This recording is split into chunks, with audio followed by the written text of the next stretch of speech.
got recently inspired by what Bill said. I was going to talk about some opportunities and realizing that these problems that were discussed are actually opportunities for solutions. We shouldn't necessarily be grateful for the problem, but without the problem being there, you would be able to work on these exciting, creative solutions. My experience is in an urban area, which might sound strange here, we are in Montana, but Montana's a very urban state. Most everybody lives in our 5 cities. Very urban. Barely anybody lives out in the middle of nowhere. Just a few people live out there. So many of us left. There's not many. Nobody. But there's lots of room if you want to come on down. So in these urban areas, there's all kinds of opportunity because unfortunately there's all sorts of problems. The projects that I work in, the Garden City Harvest Project and Peas, have been able, just in a small way, to tie into some of these opportunities. So I wanted to describe these opportunities to you and offer some food for thought for some collective creations of solution. Something Lil said also, there's a great desire out there on the part of people who buy food to buy organic food. Look at the size of the Bozeman Co-op, the size of the Good Food Store in Missoula, the new Real Food Store in Helena. Remember I said everybody lives in big cities in Montana? Cities? There you go. I don't know about if it's happening in Billings. The farmers market in Missoula, there's over 100 vendors right now. This all demonstrates that there's a real desire on the part of consumers, which means there's a market opening for producers. I work with university students, fortunate enough to work with university students. It's a really great thing. I found that on the part of university students, there's a tremendous desire to do something tangible and real to make things better. At least at the University of Montana, being a liberal arts college, students have their heads filled with all sorts of bits of fact and knowledge about how we've messed up the world in the modern era. Most all of it accurate. What do they get to do because of this? They learn this great stuff. Then they hole up for a few days, and they write a paper, and one middle-aged person reads that paper. Talk about pissing in the wind, right? So, I'm myself approaching middle age, and I'm a teacher, so it's not a slam there. But really, you learn about all this stuff, and then that's what you get to do. It's going to bring you down. So here's an opportunity. We have able-bodied, smart, enthusiastic people who are ready to give their time. Who else out there is ready to give their time? Not us older people. We don't have any time. But people in their early 20s, they have time and energy and enthusiasm, and they're eager and they're flexible and they want to get to work. There's a great opportunity there. Here's another one. This one isn't so cheery.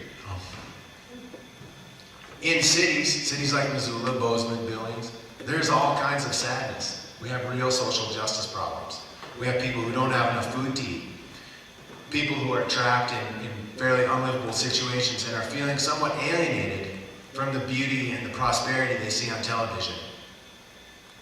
We have people who've been in trouble and don't know how to get out of trouble. We have kids who are caught up in drugs and alcohol and consumerism and all sorts of other bad things and don't really see any way out of it. That sounds all terrible and problematic, but actually that's a great opportunity. It's another opportunity. In Missoula and in Bozeman and probably the other big cities, we have some really awful sprawl. Just terrible. I got to see some today. I was out by Belgrade and Amsterdam and Churchill looking for potato washers. Such beautiful landscape, just spectacular.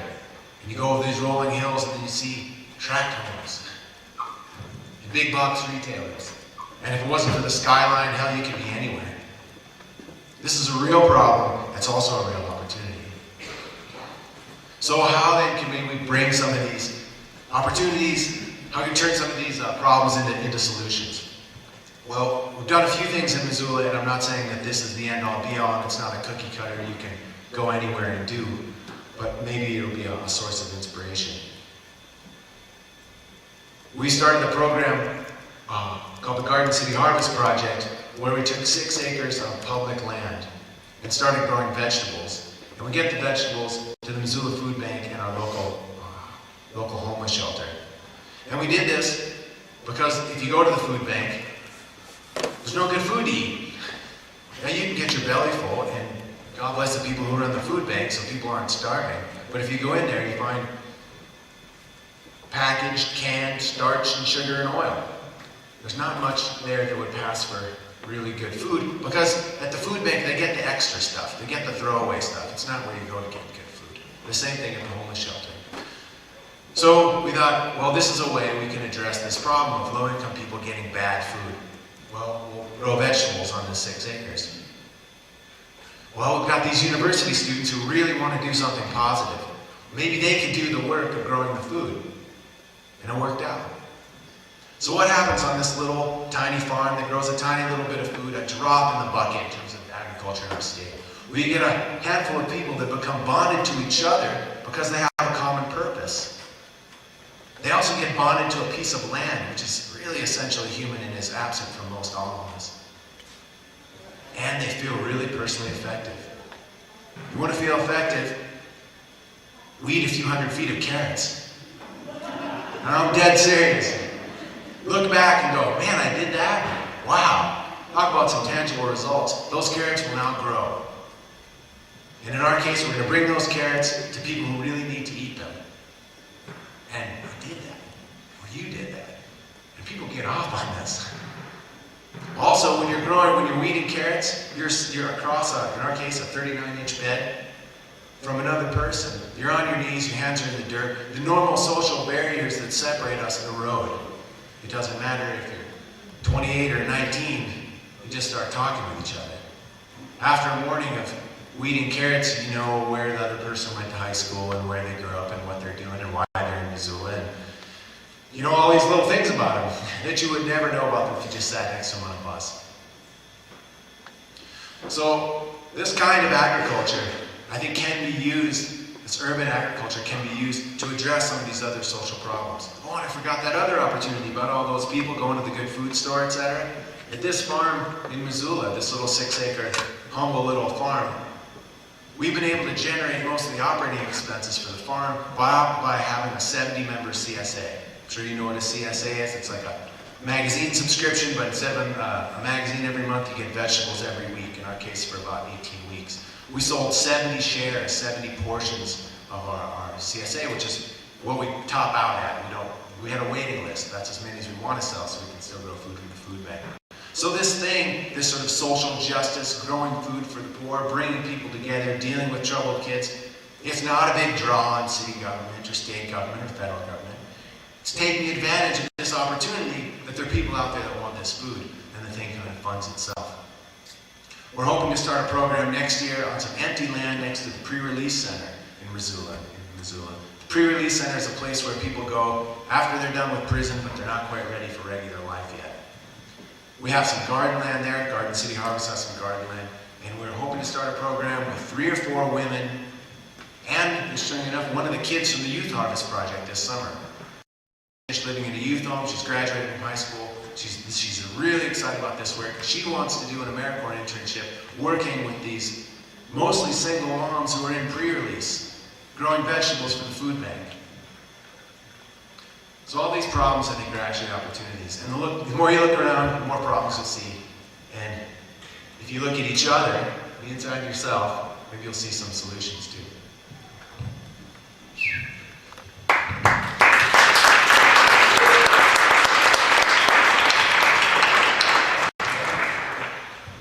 What we're hoping to do now is just take some questions from the group. And if you would, when you do have a question, tell us who you are and a tad about your background, because I'm hoping that some of us will be here all weekend and your information about who you are will trigger some closer relationships. So if you have questions. Could you repeat the question so we'll get them?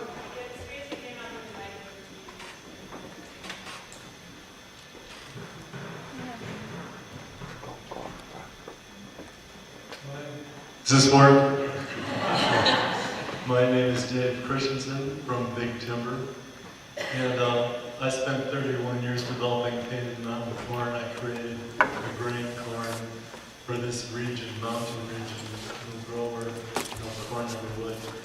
And it's feeding starving people in different nations around the world who live in the mountains. My questions are both for Cliff. You can answer quickly. First of all, in that GMO wheat, what is the genetic modification? modification on that? And has it come out yet?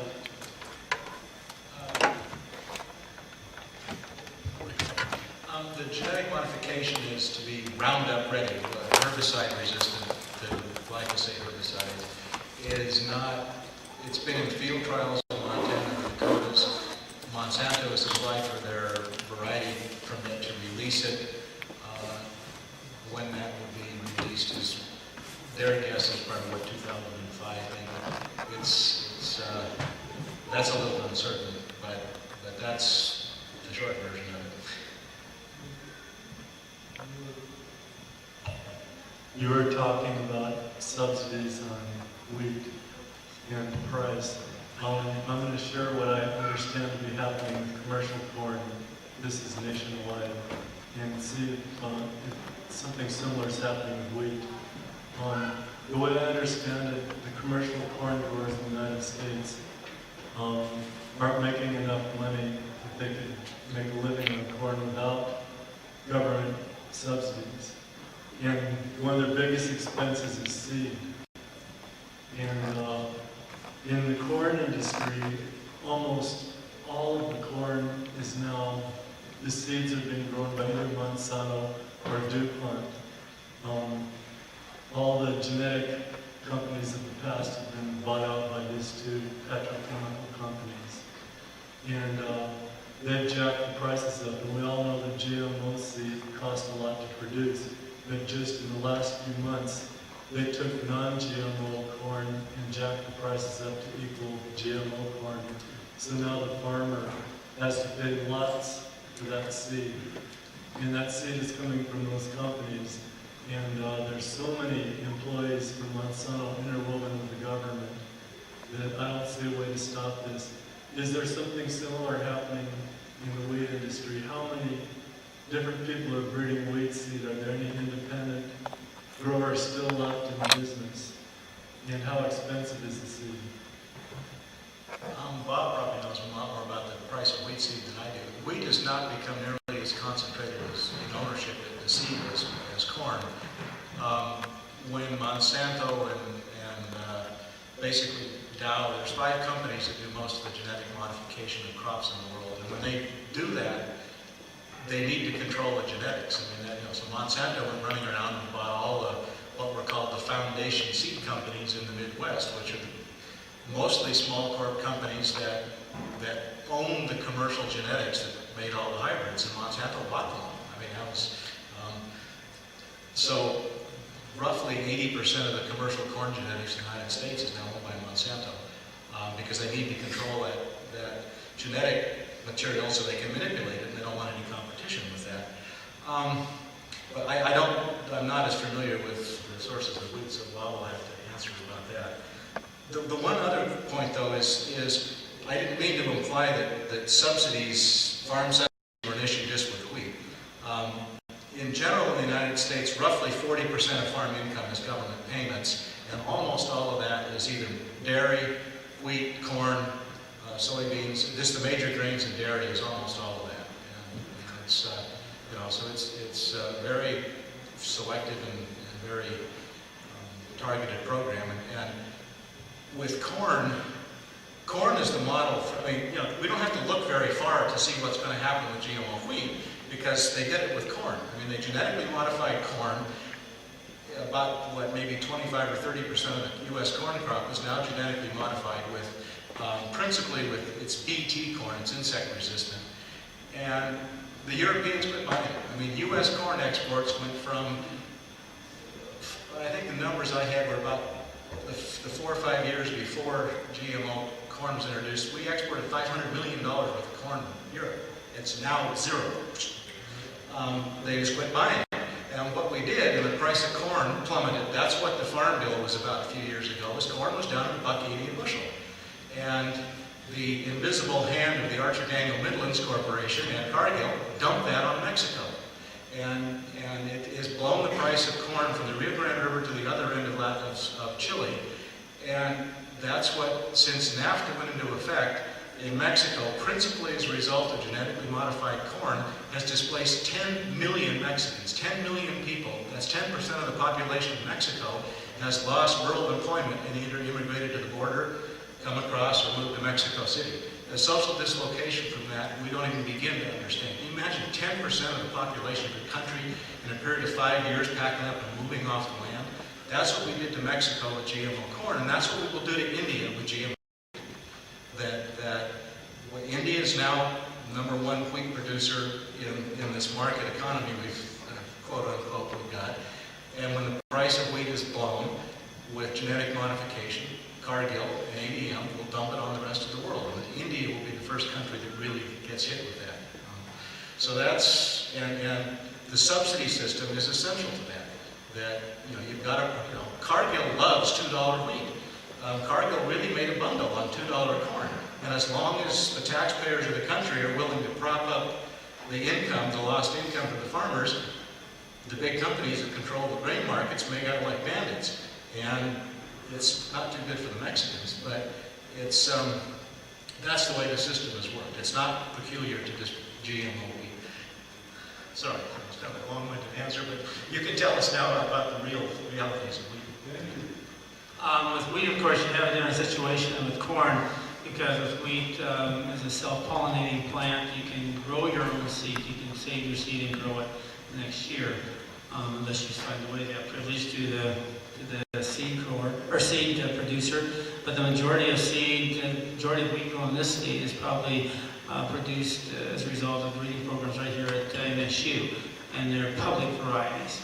And so that they're not, that's quite a bit different than with the private varieties that dominate corn. But with corn, you understand people can't save their own seed and grow it year after year with the modern hybrid varieties that are dominating the market. With wheat, varieties here have been bred for Montana, and most of them are public. The GMO question, of course, changes all that, because with the GMO contracts, you're not allowed to plant your own grain. If you're buying that whole program, I don't know how they'll do this for wheat, because they're not, I don't see where we're going to save that much money with GMO wheat. With soybeans, friends of mine have told me that they can save a net $20 an acre just with Roundup Ready soybeans, because of the amount of chemicals that they can save or not use, and thereby save money from buying those chemicals. It amounts to about $20. So what Monsanto is, they know this too, and they've come up with a program that allows the farmer to share that $20 with them. And for measly $10 an acre, you can sign this little contract that gives you the GMO seed, which you must also buy for a big premium. But they require you to pay $20 or $10 an acre. I forget what they call it. Licensing. It's a licensing agreement for each acre you plant. But since you're netting $20 more, you're willing to share half of that with Monsanto, right? And that's one reason that soybeans have taken off enormously. The majority of soybeans in this country now are GMO. And that's another thing people don't know. We do not have the right in this country to know if we're eating it or not, because it's not labeled, it's not required to be labeled.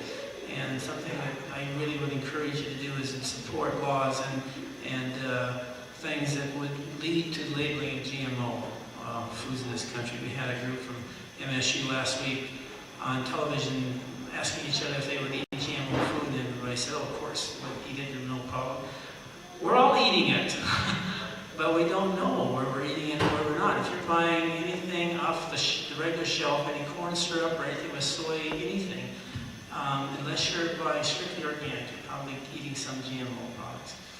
We had a fellow that I attended a seminar and he lined up Cheerios, and I don't know what all these foods, and said, been eating these for years, no one's died yet, and just bragging about all this. And I finally also ran out of my patience, and I stood up and I said, well, thank you very much for telling me what's in it, because I've been trying to find that out for a number of years, and I'll be glad now to know to avoid those products for myself and my family. And yet, efforts to label in this country have just hit a stone wall.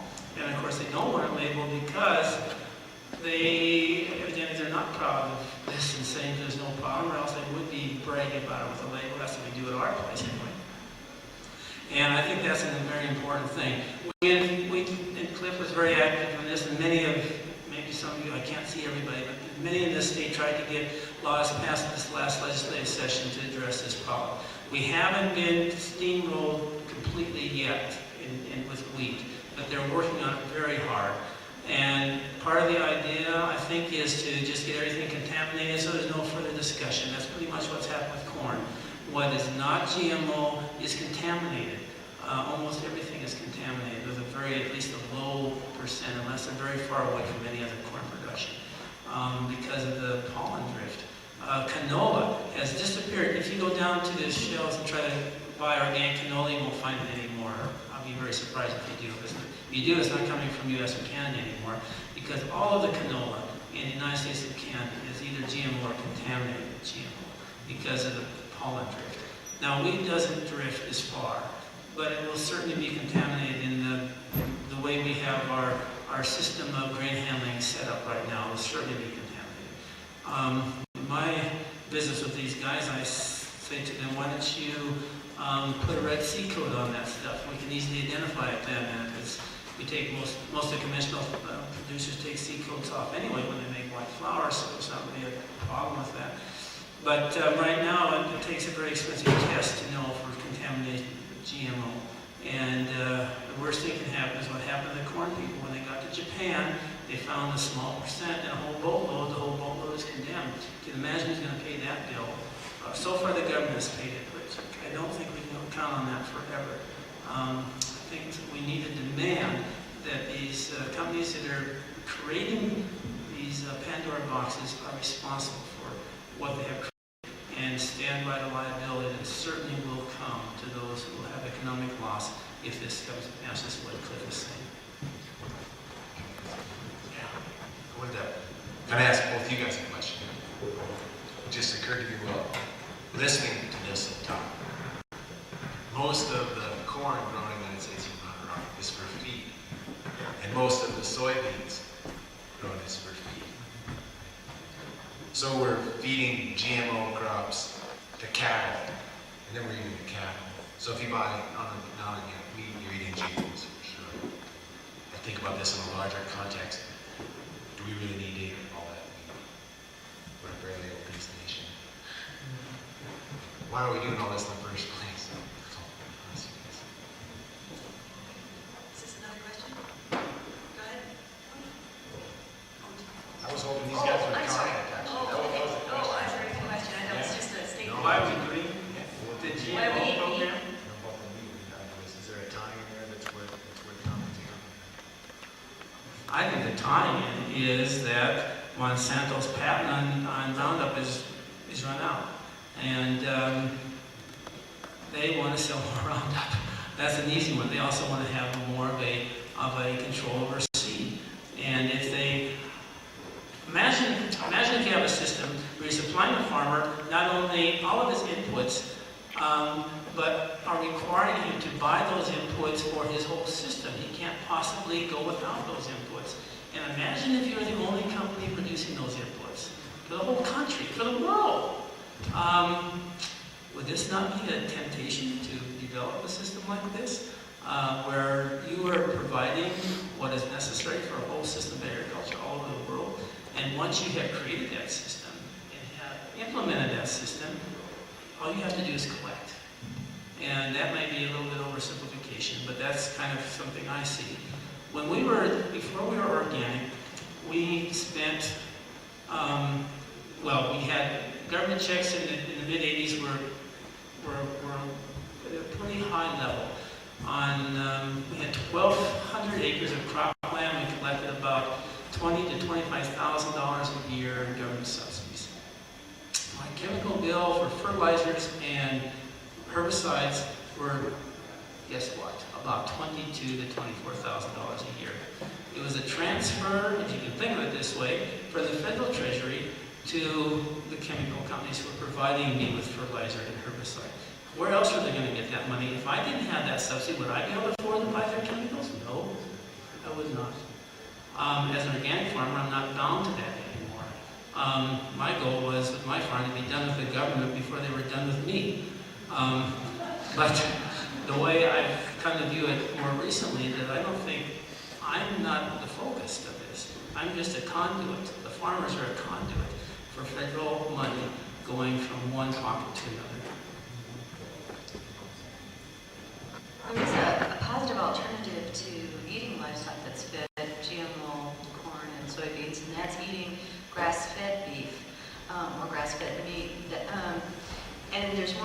research coming out that cows and sheep are built through evolution to eat grass, not corn, soybeans, and those sorts of things. Yeah, I mean, what a concept.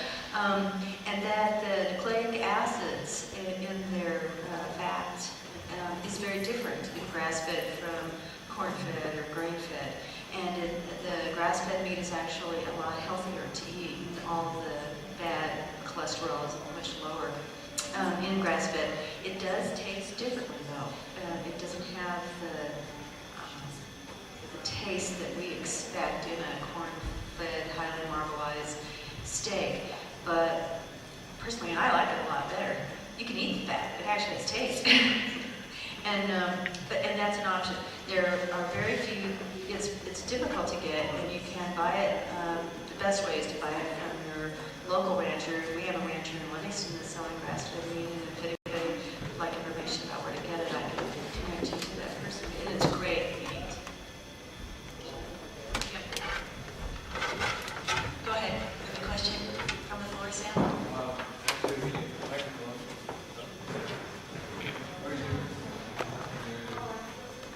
While they're getting the microphone working, I have another thing I wanted to share. When the U.S. government and farmers refused to take hormones out of beef, all of Europe said, okay, we'll just buy it from Argentina.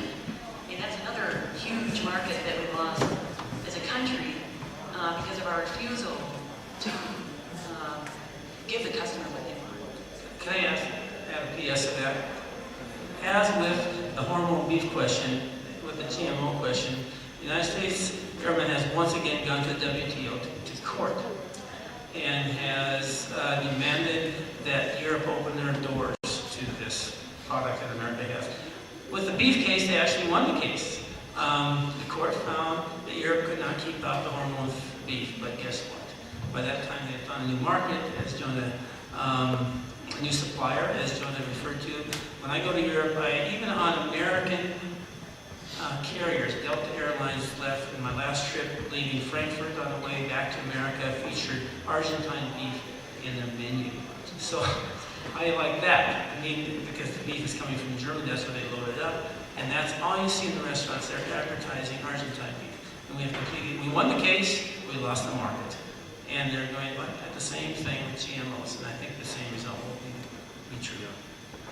The other thing I wanted to mention was, remember those floating barges of garbage off of New York City? That's what American agriculture, they got hooked into GE wheat that ended up, or no, it was GE corn that we tried to dump on other countries that were starving, and they refused. They became floating barges of garbage. And I actually don't know, what did they do with that corn? They were trying to dump on Zimbabwe. Might have ended up in Mexico. Some was brown, and they did accept some brown. One of the fears they had, not only just eating something unknown, but one of the fears they had in these countries, and it already happened in Mexico, is that some would not be eaten, would be planted, and thereby contaminate their crops. And that's exactly what's happened in Mexico. And they didn't want that happening in Africa. And so some of the rejection was based on that fear too. Let's go with that question. Hi, my name is Nan Cohen. I'm with Light Productions. I'm with the video crew. And my question isn't really for me, Josh. It's for anyone who doesn't really know what CSA stands for. CSA stands for Community Supported Agriculture. And this is a sort of a form of a consumer cooperative where a person can buy a portion of a farm's harvest. Usually this money's paid at the beginning of the year, and then the vegetables are delivered or picked up once a week throughout the season. There are about 1,000 CSAs across the United States. It's a great way for growers to sell vegetables if they're close to a market. They don't have to deal with middle persons at grocery stores or restaurants that are selling directly. They know that what they've grown is sold even before it's harvested. They get a chance to share the risk of growing vegetables with the people who are buying the food. And the people who are buying the food get to be in touch with the person who is growing their food. So everybody comes out of this a little bit ahead. I think 12 CSAs in Montana right now. Usually they're around urban areas because of the transportation. We have one here in this area, Guy Gardens, I believe, as a CSA. So, Deep Creek Green in Paradise Valley, that's kind of CSA.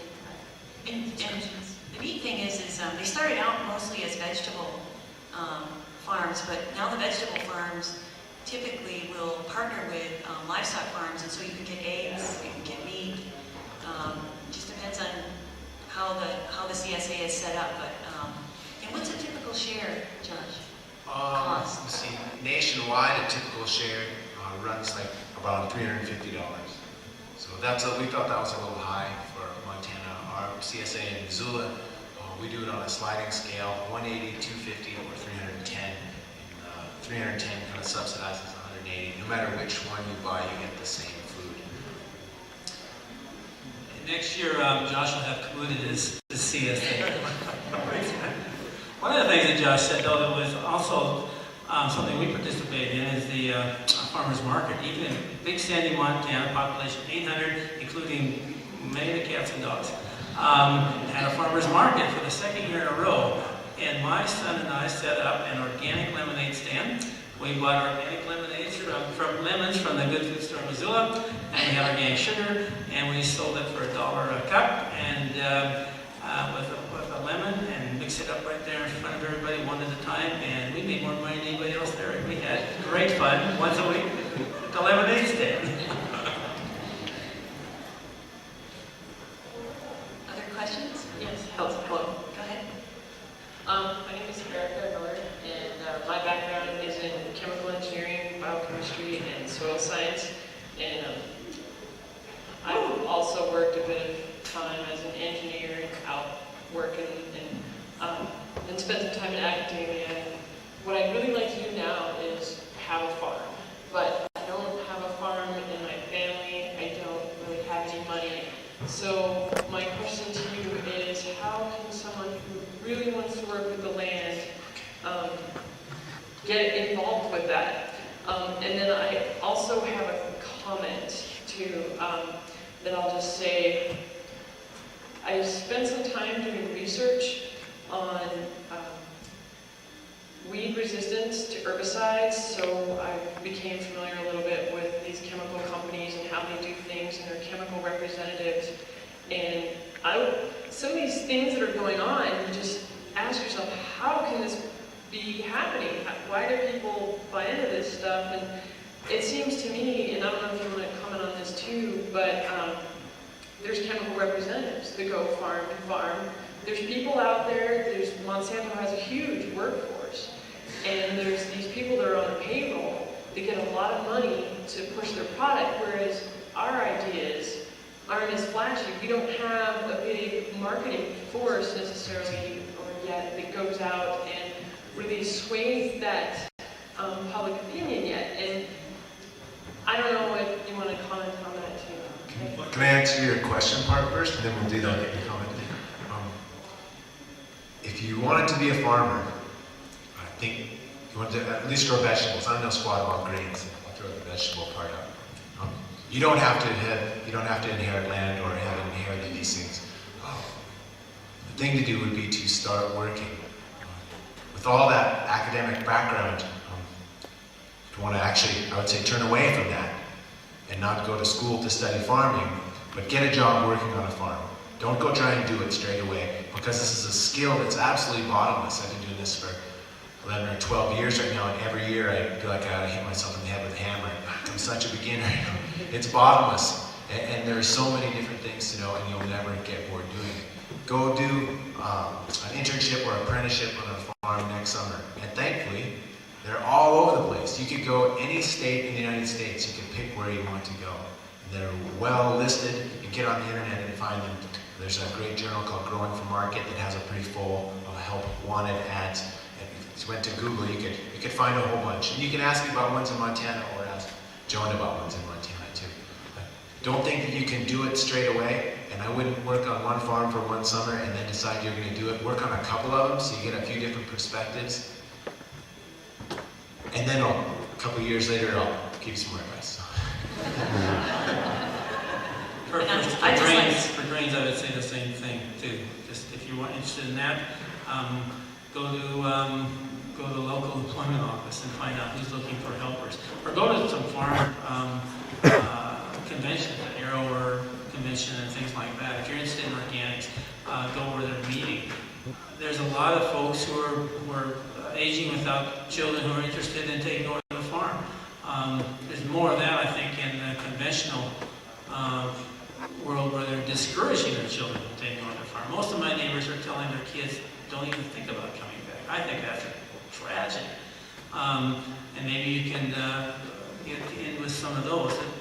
It's impossible to buy a farm and start out, but you can get in good and start a grain farm. Yeah, acres, but if you're looking for a grain farm, the size of a grain farm to support a family is impossible to buy, but you can start with renting at least. Even that has been cut down, the opportunity's been cut down, way down by CRD program. But there's still a fair amount out there with people with not wanting their kids to go the way they're going. And you can go into some new ideas. It can be fun. And I would say that having not grown up on a farm is an advantage to you, because every single day I make a mistake because of my past history. And it's because this is the way we do things. And so I start out using a tool or a piece of equipment with all the stuff I knew from how I grew up. And instead of being creative, instead of saying, wow, look at what's going on there. You know, some of the very, very best farmers I know did not grow up on farms. And in fact, flew right by folks who started farming and had a farming background. The other thing, this brings up a couple of things. One thing that Bob said is the average age of farmers in Montana is 54. And lots of those farms are going to turn over in the next 10 years. And so there's uncertainty about how those farms will turn over into the next generation. We've certainly seen some wrecks when the family tries to pass the farm on to, the 6 kids instead of the one that's actually stayed there and farmed. And I won't go into that, but that's a huge issue in Montana. Another point I'd like to make, it goes back to Will's about the number of acres that are owned privately in Montana. 60% of the land in Montana that's farmed is owned privately. So, and if you take that age 54, and you know that that's going to turn over in the next 10, 15 years tops, that's millions of acres will turn over in the state. The third point I'd like to make is the only growing sector in agriculture in Montana or anywhere I should say, yeah, but I know for sure in Montana, is intensive market gardens. The number, since the last census to the new one, that's the category that's growing. We're getting less numbers of livestock, we're getting less numbers of grain because they're getting consolidated. And there's a whole bunch of stuff around that, but the opportunity is with, I think, and where the marketing is, because of the consumer interest, is with intensive market gardens. And the other, I get questions all the time at Arrow, and one of the things I would strongly encourage you to do is just get out a soil map, look around the state, look at your growing degree days. Don't go look at farms. Look at maps, talk to farmers in the area, look at the farmers markets that are already there if that's an interest that you have. Like for right now, if someone came into the Helena Valley and started a CSA, there's no CSA there. You would completely dominate the market. And it would be such a huge advantage to those of us who would like to participate in one. And let's see, the other thing, and it doesn't take a lot of acres. You can do an intensive market garden and make a living on 3 acres. 3 acres. Those things that Jonah was just saying to do, but the soil maps and talking to people, that's really important to start your vegetable farm if you were going to do that. But next summer, just go work on a farm. Yeah. Don't ask yourselves those questions for a couple of years. And don't work on a big farm because you're going to be at the other end of a hoe wall somewhere. Find a nice little small farm. They're not going to be able to pay you the same amount, but you'll learn. We don't pay as much as Josh probably. Don't go to Jones's farm. See, I don't have to pay. No, we have tractors on our farm. You're welcome to. But if you work on a farm that's more diverse, here's what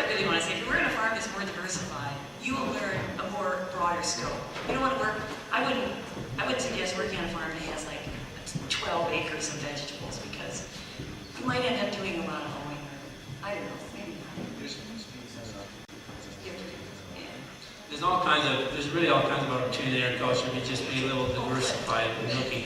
We don't have free-range chicken farms in the state that near come to the demand that's there.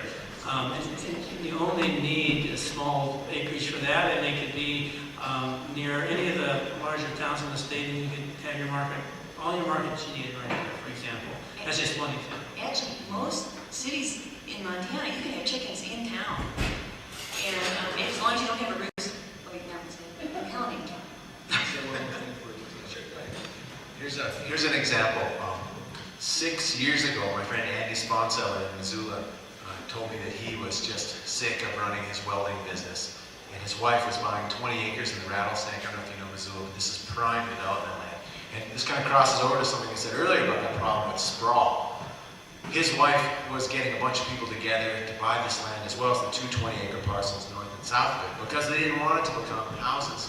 And Andy didn't want to be a welder anymore. He was a really successful welder and had a successful welding business and lots of the industrial wisdom that goes with that kind of work. And he also had a good head for a business and decided he wanted to be a farmer. Well, he spent a bunch of time looking around Missoula figuring out what he could grow and sell locally. What was someone else not doing that he could actually make some money at? And he stumbled onto wine grapes. People really like drinking wine, and nobody was doing that nearby. Then he spent the next year in Minnesota and in California figuring out how to do it. He had all kinds of resources compared to most regular people, but he wouldn't, not compared to most people who own vineyards. He sunk all those resources into the vineyard and made every kind of mistake he could possibly make the first couple of years and could have made, and learned from those mistakes. And this year, he harvested enough grapes so that in a year from now, he'd have about 15,000 bottles of wine to sell. So actually working after going through tremendous waiting and exercising tremendous patience, but did a lot of that market surveying too, after he figured out what he wanted to do. He was a little bit on the older side for someone to go take a couple years of their life and work at other farms. He did go do lots of intensive study, and it's actually amazing how much he's learned. It can be done. Speaking of older, do not wait until you're 45, like I did, because you don't have the same strength that you did when you were 22. And it really pays off at 10 o'clock at night when you got up at 5. I mean, if I had my druthers, I'd have never quit farming. I'd have just stayed right in it and not taken a 20-year break to do all these other fun things. But I think the physicalness of youth is just really, really an advantage. Don't give it away. Begin breaking your back tomorrow. Okay, now. Cliff. Remember where we were? I think so. Well, there was a couple, a comment earlier, and then your question, sort of comment earlier, how did we get this way in this predicament we are sort of nationwide? And then your comment about the influence of the companies and the sales. And one of the things that really drives me nuts is talking to people who talk about the invisible hand and the power of the market. And this, there isn't one in agriculture that's invisible. How many people here know who the Secretary of Agriculture is and where she used to work? Her name is Ann Benneman, and before she became the Secretary of Agriculture for the United States of America, she was an executive with Monsanto. I mean, this is institutionalized at the highest levels of government. This is not some accidental thing that happens. The policies that govern the trade of grain on the planet are not the result of invisible hand market forces. They're the result of the McMillan family. These are 80 people, give or take a few, who live in St. Paul, Minnesota, and they own Cargill, which is the largest privately held corporation on the planet. They did roughly $50 billion worth of trade. They own a third of the trade and the global trade in grain and oilseeds on the planet. This is not the reason wheat is perennially $3.50 a bushel, gets at $4, as soon as it hits $4, Cargill dumps and it's back to $3.50. That's been going on for 20 years, and it's not an accident. 80% of the grain trade on the planet is controlled by 4 corporations, and they all talk to each other. There's Cargill, there's Archer Daniel Midlands, there's Conagra, and there's Dreyfus. And if you're going to buy soybeans or wheat, you buy it from those guys. And And so we got this way not through some accident of the market. We got this way through deliberate sets of policies that are controlled by real people with real names and addresses. I mean, this is not the invisible hand, and that's what we've got to get control of. I mean, this is, you know, we've talked about a lot about the alternatives, and we need our agricultural research institutions to be working on things we want them to work on. We got to get Monsanto out of Montana State University, and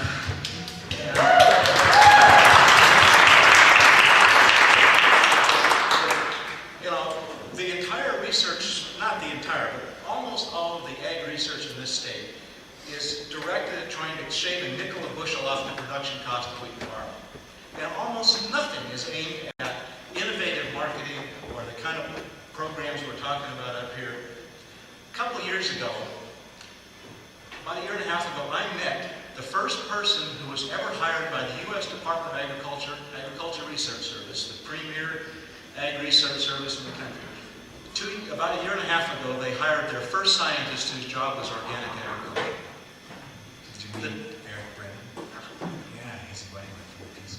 Yeah, and he now works in California, and he's actually the first, and as far as I know, the only employee of the entire U.S. Department of Agriculture whose job it is to think about and work on organic agriculture.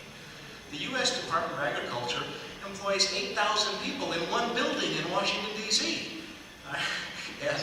And they finally got around to hiring one guy to work on the stuff we're talking about.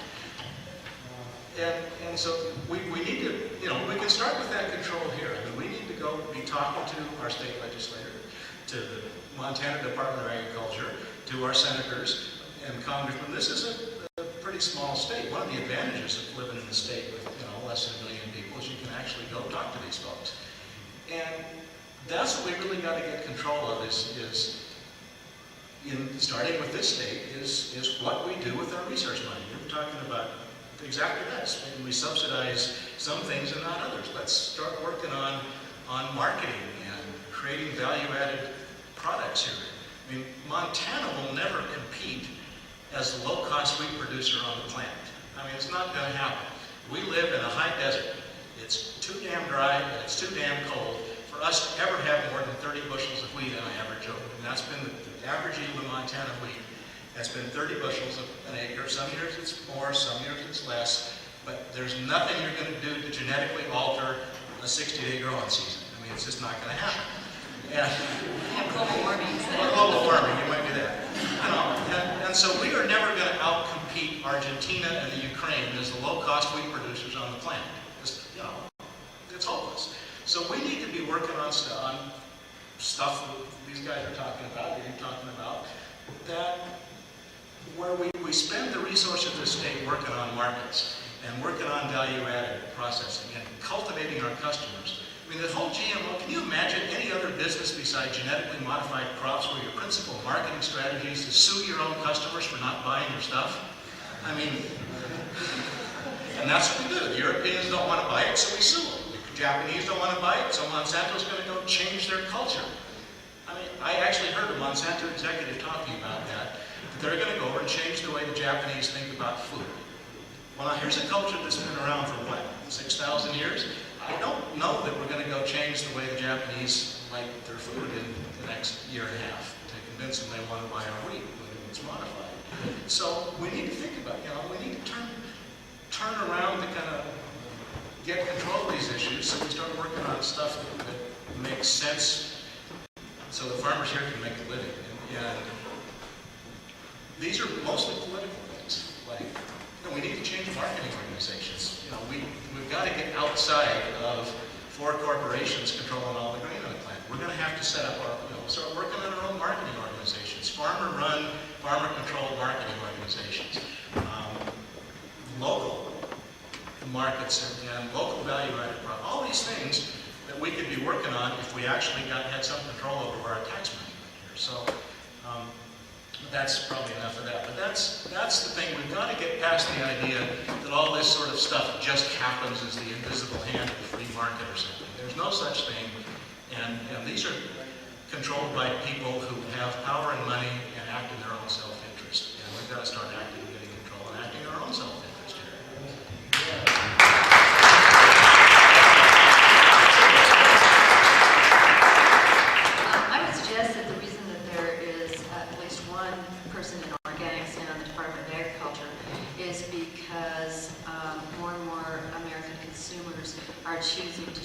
natural food stores and buy natural and organic food. And we did some research on the grocery market and found that the grocery industry is basically stagnant or declining, and the only place that it is growing is in the natural foods industry. And the natural foods industry is growing by 20% a year, and within the natural food industry is the organic industry, and it's growing by 20 to 25% a year. And I think it's because we have immediate ability to express our power in our consumers' choices, that is what's starting to shift a bit the political arena. And so I would urge all of you to really know that you can begin immediately. You don't have to wait to convince your legislator or your congressman to make changes at a policy level in order to have an impact. You can start changing the way you behave right now, today, that will lead to those changes on governmental policy. And I have a quote from Nancy Matheson I think will help you push you along this way.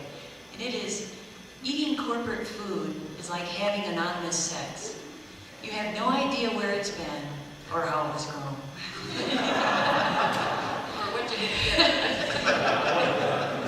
Or what you're going to get from it, yeah. That's good. I want to go back To your point about what is it that happens on those farms when the seed dealer and the chemical guy steps out of his truck. Because I think if there's a real sociologist here, I would love to know, why is it, and we see this all the time, it's like, come on, how many of your neighbors have started organic farming? They look across the fence at a hedgerow. They're not doing it. Well, there's a few. We got, I think, but it's really very localized. In our end of the county, we probably have 8 now. In the other end of the county, there's 2. How And many it's, farmers in the county? oh, so well, 1,200. 1,200. I'm not, yeah, oh yeah, we're a tiny percent. But you know what I did? Now this is really bad. But I couldn't resist because, people are just making jokes about you all the time, and they swear you spray at night and all this junk. And they can't believe that you can farm without the, tried, true, proven chemical agriculture. And after a few years, I bought the very first Caterpillar Challenger, which is a very large tractor that hadn't been introduced into our area before, just to make my neighbors jealous. Now, isn't that terrible? It wasn't the biggest one they made, but it was the smallest Caterpillar that they made. But that's how I had a little fun with it, because my grandfather always said to me, you can't argue against success, and I know that's a little bit overt, but I couldn't resist, so I did it, and it's been a lot of fun. But people that have started have continued, and I think that speaks for itself, and there's more and more asking now, and they're not afraid to ask even in public. I go to Farm Bureau conventions, they'd only ask me in the corner where no one could overhear us, about organic. No one knew very many of those. Now I was even asked to speak at a Farm Bureau state meeting here a couple of years ago. So that's a big difference even at that level. So I think we need to just, if we start one farm at a time, that's okay. We're making progress. It's slow, but we can't, the market doesn't allow us to all convert at once anyway. The market is growing about the same rate that the farm conversion is going, and that's a nice balance to maintain. And that's why I would really discourage a large government influx of money to make people convert. That'd be a stupid idea. But to take away the roadblocks of conversion, take away the stigma of conversion, take away the unknowns through research, that I am in favor of. One thing's happened in the last couple of years that at least takes away some of the stigma, that the state of Montana now is in the certification business, is the Montana Organic Certification Program, Montana Organic Program, MOP. And it's evidence that it's the best evidence of the best success is the best evidence. And that's a big change from about 10 or 15 years ago, where on the front page of the Great Falls Tribune, the director of the Department of Ag in Montana at that point said that organics is a sham. And so my father, who is a good friend of this guy, and I, and a couple from Arrow, and a couple of other organic farmers scheduled a meeting with this fellow. And we laid out all of our certification papers, and we told him exactly what we're trying to do, and it was certainly not a sham. And he had a little retraction. He printed, of course, to the back page a few weeks later, but at least it was a sort of a retraction. But that's where we have come from in this state, to that kind of direct,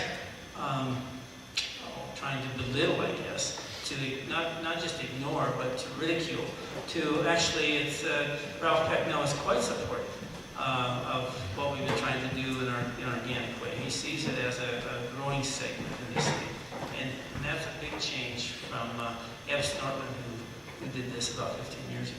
Now there's one employee whose sole job is to administer this program, Doug Crabtree.